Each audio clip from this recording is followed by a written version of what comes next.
കേരളത്തിൽ സാമ്പത്തിക അടിയന്തരാവസ്ഥയ്ക്ക് ശുപാർശ ചെയ്യണമെന്ന ആവശ്യത്തിൽ ഗവർണർ ആരിഫ് മുഹമ്മദ് ഖാൻ ചീഫ് സെക്രട്ടറിയോട് വിശദീകരണം തേടിയത് വിവാദമായിരിക്കുകയാണ്. Save university campaign committee chairman RS ശശികുമാറാണ് സാമ്പത്തിക അടിയന്തരാവസ്ഥ എന്ന ആവശ്യവുമായി ഗവർണറെ സമീപിച്ചത്. എന്താണ് സാമ്പത്തിക അടിയന്തരാവസ്ഥ? കാണാം റിപ്പോർട്ട്. ഭരണഘടനയുടെ 360 വകുപ്പ് പ്രകാരമാണ് സാമ്പത്തിക അടിയന്തരാവസ്ഥ പ്രഖ്യാപിക്കാനാകുക.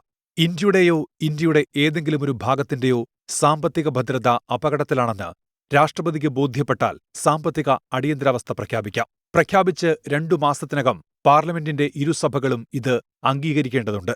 സാഹചര്യം ആവശ്യപ്പെടുന്നിടത്തോളം കാലം സാമ്പത്തിക അടിയന്തരാവസ്ഥ തുടരാം. ഇക്കാലയളവിൽ സർക്കാർ ഉദ്യോഗസ്ഥരുടെയും ഹൈക്കോടതി ജഡ്ജിമാരുടെയും സുപ്രീംകോടതി ജഡ്ജിമാരുടെയും ശമ്പളവും ആനുകൂല്യങ്ങളും വെട്ടിച്ചുരുക്കാനും സർക്കാരിന്റെ എല്ലാ സാമ്പത്തിക പ്രവർത്തനങ്ങളും നിയന്ത്രിക്കാനും രാഷ്ട്രപതിക്കാകും. നിയമസഭ പാസാക്കിയാലും ധനകാര്യ ബില്ലുകൾ രാഷ്ട്രപതിക്ക് അവലോകനം ചെയ്യാം. ഭരണഘടനയുടെ 44-ാം ഭേദഗതി പ്രകാരം സാമ്പത്തിക അടിയന്തരാവസ്ഥ പ്രഖ്യാപനം പുനഃപരിശോധിക്കാൻ സുപ്രീംകോടതിക്ക് അധികാരമുണ്ട്. ഇന്ത്യയിൽ ഇതുവരെയും സാമ്പത്തിക അടിയന്തരാവസ്ഥയുണ്ടായിട്ടില്ല. ആദ്യമായാണ് ഏതെങ്കിലും ഒരു സംസ്ഥാനത്തെ ഗവർണർ സാമ്പത്തികാവസ്ഥയെപ്പറ്റി ചീഫ് സെക്രട്ടറിയോട് വിശദീകരണം ആവശ്യപ്പെടുന്നത്. സാമ്പത്തിക സ്ഥിതി മോശമായതിന് ഉത്തരവാദി കേന്ദ്ര സർക്കാരാണെന്ന് കാട്ടി ചീഫ് സെക്രട്ടറി വിശദീകരണം നൽകാനുള്ള സാധ്യതകളാണ് നിലവിലുള്ളത്. ഇപ്പോഴത്തെ രാഷ്ട്രീയ തർക്കങ്ങളെ അത് കൂടുതൽ ചൂടുപിടിപ്പിക്കും.